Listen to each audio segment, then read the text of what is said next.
লেবাননে পরপর 2 দিন তারবিহীন যোগাযোগ ডিভাইস, পেজার ও ওয়াকিটকি বিস্ফোরণে ব্যাপক হতাহত হয়। সাধারণত এগুলো সশস্ত্র গোষ্ঠী হিজবুল্লাহর সদস্যরা ব্যবহার করতেন। ওই হামলার প্রতিক্রিয়ায় রেড লাইন অতিক্রম করা নিয়ে নেতানিয়াহু সরকারকে হুঁশিয়ারি করেছিল হিজবুল্লাহ প্রধান। তা আমলে না নিয়ে গোষ্ঠীটির সামরিক স্থাপনা লক্ষ্য করে বিমান হামলা চালালো তেল আবিব।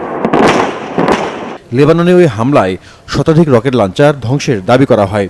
তেল আবিব বলছে, ওই রকেট লঞ্চারগুলি থেকে অন্তত 1000 রকেট ইসরায়েল ভূখণ্ডে ছোড়ার পরিকল্পনা করেছিল হিজবুল্লাহ।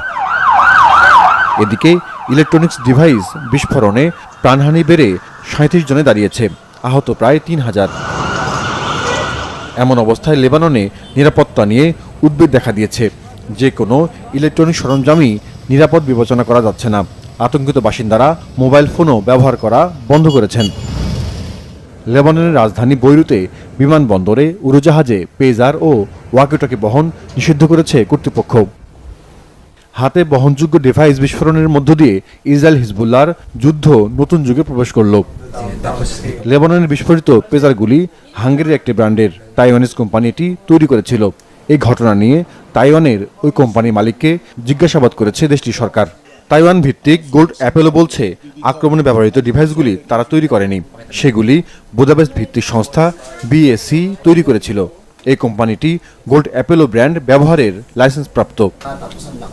লেবানন কর্তৃপক্ষ দাবি করেছে, ডিভাইসগুলোর ভেতরে বিস্ফোরক ঢুকিয়েছিল ইসরায়েলের গোয়েন্দা সংস্থা মোসাদ।